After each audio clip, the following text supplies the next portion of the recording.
여러분 안녕하십니까? 미국과 한국 그리고 전 세계에 진실된 뉴스만을 보도해드리는 KUNC TV 뉴스를 오늘 전해드립니다. 전 FDA 책임자는 사회적 거리 두기 이유는 명백한 과학에 기초하지 않았다고 말합니다. 스콧 고틀립 전 미국 식품의약국 국장은 코로나 바이러스 전염병을 다루기 위해 미국과 전 세계에 걸쳐 시행된 6피트 길이의 사회적 거리 두기 행정명령은 명확한 과학에 기반을 둔 것이 아니다라고 말했습니다. 이승주 기자가 전해드립니다. 그는 지난 19일 CNBC와의 인터뷰에서 이러한 6피트 거리 요구사항은 코비드에 대응한 단일 비용 절감 전략일 수 있으며 이는 명확한 과학에 기반을 둔 것이 아니라 훨씬 더 일찍 재평가했어야 합니다. 라고 말했습니다. 로셸 월렌스키 CDC 국장은 지난 19일 교실 내 안전장치가 있다면 현행 거리두기 지침을 3피트로 줄여도 안전하다는 사실이 입증됐다고 밝혔습니다. 안전장치에는 교내 마스크 착용, 거리두기, 손 씻기, 호흡기 예절, 시설 방역, 지역 보건당국과의 협력을 통한 신속하고 효율적인 진단 검사 등이 포함된다고 월렌스키 국장은 덧붙였습니다. 고틀립 전 국장은 이날 인터뷰에서 마스크 착용 의무화를 해제해도 된다고도 주장했습니다. 그는 백신이 코로나19에 감염돼 나쁜 결과를 초래할 가능성을 크게 줄이고 무증상 감염이나 전염 가능성 또한 감소시킨다며 우리는 그것을 데이터를 통해 보고 있다고 했습니다. 이어 앤서니 파우치 국립알레르기 전염병 연구소 소장과 공화당 소속 랜드폴 상원의원 사이의 오간 설전에 대해 의견을 묻는 진행자의 질문에 그는 양쪽 모두 타당한 주장을 했다면서도 폴 상원의원이 옳았다.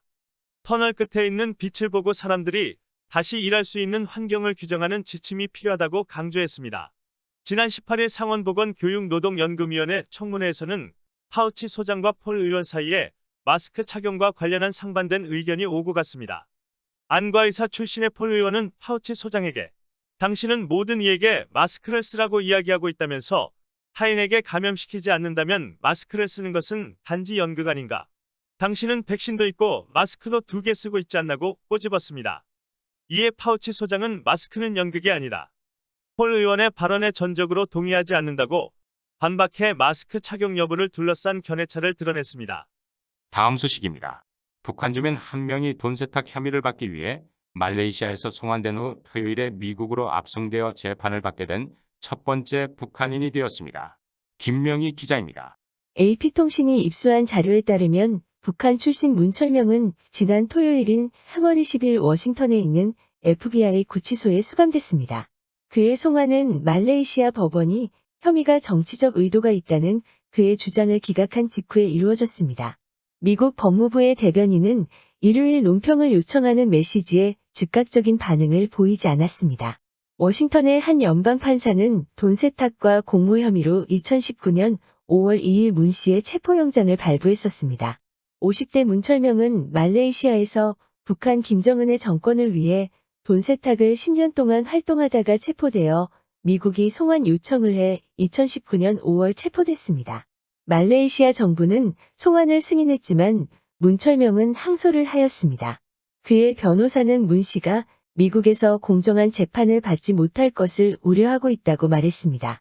그들은 이번 송환이 정치적으로 동기부여가 되었다고 주장했으며 북한의 미사일 프로그램에 대한 압력을 증가시키기 위한 것이라고 말했습니다.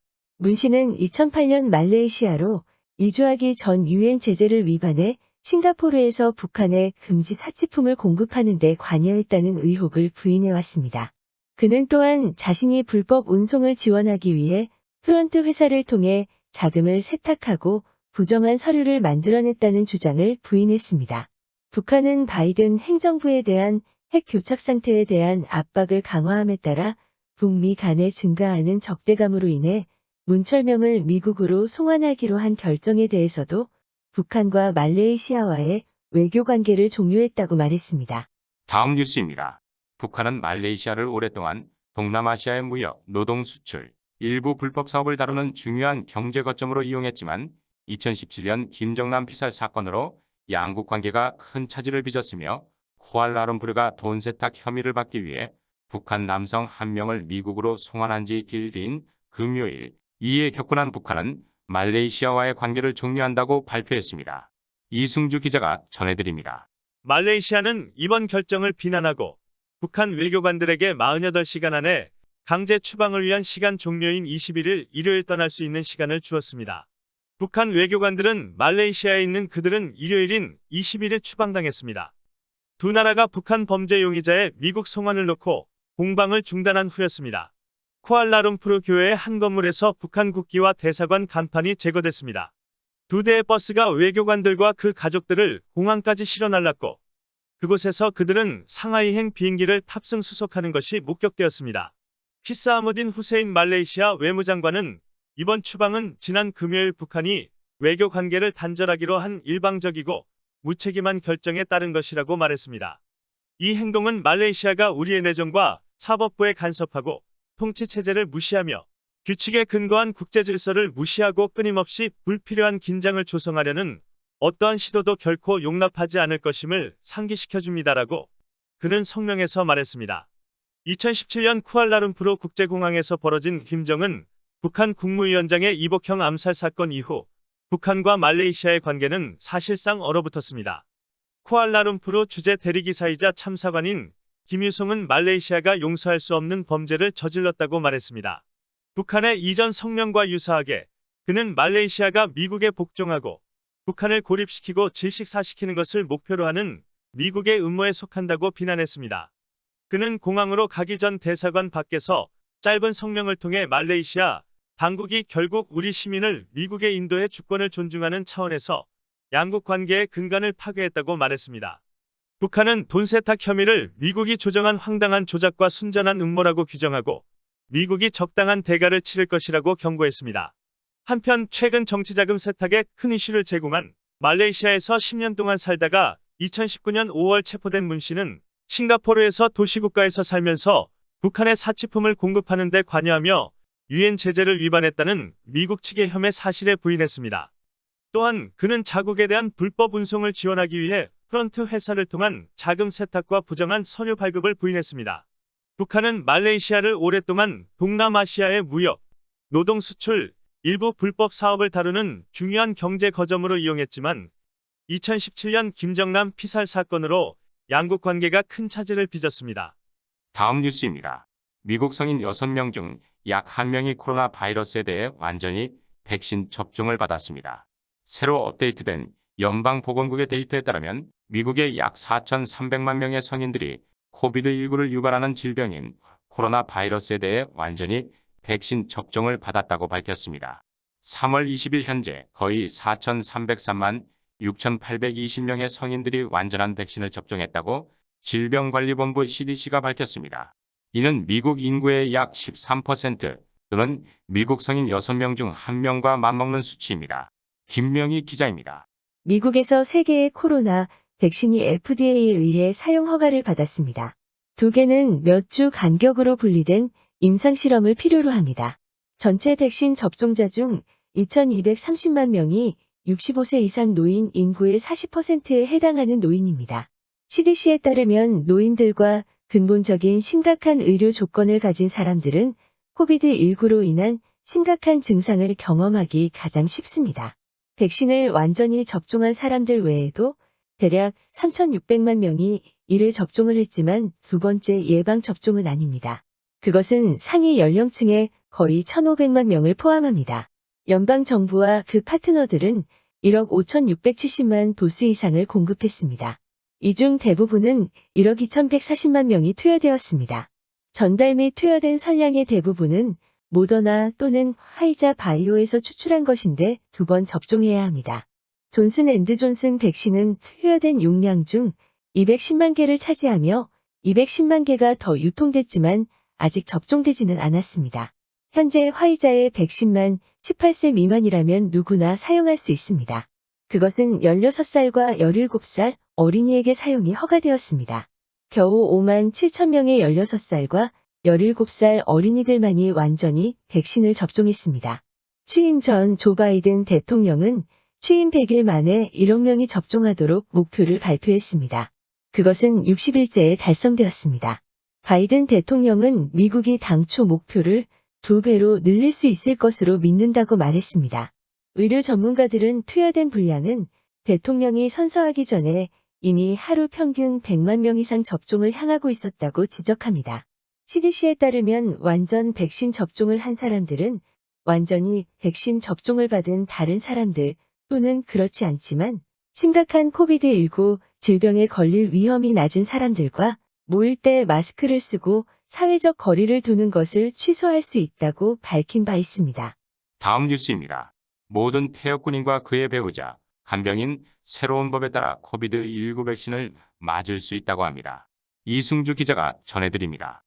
3월 19일 의회가 확정한 법안에 따라 모든 참전용사, 배우자, 간병인은 선량이 확보되면 보훈처를 통해 코비드-19 백신을 받을 수 있게 됩니다. 초당파적인 이 법안은 지난 3월 17일 상하원에서 모두 이해 없이 통과되었으며 이제 조 바이든 대통령의 책상으로 향하여 앞으로 수일 내에 법안으로 서명될 것이라고 밀리터리 타임즈가 보도했습니다. 기존 규정에 따르면 VA 의료시설은 부서 지원 프로그램에 등록된 특정 간병인뿐만 아니라 VA 의료 서비스를 받을 자격이 있는 퇴역군인에게만 백신을 투여할 수 있습니다. 현재 VA를 통해 백신을 접종할 수 있는 사람들의 수는 약 700만 명 미만입니다. 밀리터리 타임즈에 따르면 새로운 법안에 따르면 그 수치는 2천만 명 이상으로 급증할 것이라고 합니다. 또한 보훈처의 모든 퇴역군인, 배우자, 간병인, 민간 보건의료 프로그램 수혜자에게 그러한 백신이 가능한 범위 내에서 백신을 제공할 것입니다. 민간 보건의료 프로그램 수령자는 영구 및 완전장애 퇴역군인 또는 서비스 장애로 사망한 퇴역군인의 배우자 또는 자녀입니다. 이 법안은 또한 미국 보건인적서비스부가 공급망에서 허용하는 한 이 증가된 자격풀을 기반으로 VA의 백신 할당을 조정할 것을 촉구했습니다. 군복무는 가족복무이고 이것이 VA와 이 위원회가 참전용사와 그들의 가족 모두를 돌보는 것을 목표로 하는 이유입니다라고 수요일에 성명서에서 말했습니다. 상원은 VA가 베테랑 배우자, 비등록 베테랑, 간병인 해외 참전용사 및 기타 코비드-19 백신 공급 과잉을 예방할 수 있는 자유를 갖도록 신속하게 조치했습니다. VA는 코비드-19 백신을 할당하여 VHA에 등록된 퇴역군인에게 예방접종을 우선시하는 한편 이 법안은 퇴역군인과 그들의 가족을 더욱 보호하는 데 도움이 될 것입니다라고 성명서에서 밝혔습니다. 의료 시스템의 자료에 따르면 팬데믹이 시작된 이래로 VA는 11,037명의 사망자를 기록했고 22만 3,565명의 코로나 바이러스 확진자를 기록했습니다. 바이든 대통령은 우리나라가 비교적 정상 상태로 돌아가 7월 4일 연휴까지 대유행에서 벗어나는 것을 목표로 하고 있습니다. 다음은 한인타운의 슬픈 소식 하나 전해드립니다. 미주 한인사회에서 뉴스타 부동산을 창립해 미주 한인사회 최대 부동산 그룹으로 이끈 남문기 미주한인회장협회 총회장이 향년 66세를 일기로 한국에서 별세했습니다. 김명희 기자가 전해드립니다. 미주한인회장협회와 유가족 측에 따르면 남문기 회장은 한국 시간 20일 오후 7시 28분 경북 안동병원에서 별세했다고 밝혔습니다. 고인은 그동안 한국에 머무르며 간암 투병을 해왔었습니다. 빈소는 건국대학 병원 장례식장에 차려졌으며 미국 내 분향소는 22일부터 LA 뉴스타 부동산 본사 4층에 마련됐습니다. 유가족으로는 부인 제니남, 뉴스타 부동산 대표와 아들 알렉스, 딸 에이미 씨 등 일남일녀가 있습니다. 고 남문기 회장은 단돈 300달러로 미국에 와 수십억 달러 자산의 부동산 기업을 성공시킨 사업가로 한인사회 경제계를 오늘의 반석 위에 올려놓는데 공헌한 리더로 1982년 미국에 왔고 3년간 청소를 비롯한 허들의 실로 시작했습니다. 하지만 1988년 9월 부동산 회사인 리얼티월드 뉴스타를 부동산업을 본격적으로 시작했습니다. 한인사회 최고의 부동산 회사로 키워 사업가로 크게 성공했습니다. 그의 회사는 미 전역의 지사가 30여 개가 됐고 부동산학교, 에스크로 관리회사, 투자그룹, 광고기획사, IT회사, 장학재단에까지 성장했습니다. 남 회장은 자신의 성공을 발판으로 롤모델로 후배들을 위해 장학재단을 만들어 2세들의 아메리칸 드림인 미국 대통령에 나서기를 적극 권유하기도 했습니다. 한인부동산협회장을 비롯해 상공회의소 회장을 거쳐 LA 한인회장을 역임도 했습니다. 이후 자신이 경험하고 익힌 미국의 선진 정치를 모국인 한국에 전파하기 위해서 한국 국회로의 진출에 발을 들여놓기도 했습니다. 그러나 그 꿈을 이루기도 전에 2002년 고 남문기 회장에게 첫 병마가 찾아왔습니다. 간경화로 인한 시한부 생명을 선고받았지만 이겨냈고 이후 여러 차례 간경화에서 변이된 간암에 시달렸지만 꿋꿋이 이겨냈었습니다. 하지만 2019년 간이식 수술을 받고 투병 생활을 이어갔지만 결국 지난 20일 한국의 병원에서 많은 한인들의 아쉬움과 슬픔 속의 한인들의 곁을 영원히 떠나가게 되었습니다. 삼가 고인의 명복을 빕니다. 이상 KUMC 뉴스를 마칩니다. 더욱 알찬 뉴스를 보도하는 것은 여러분들의 구독과 좋아요를 누르심으로 해서 저희들에게 큰 힘이 되는 것과 동시에 도움이 되는 것입니다. 감사합니다.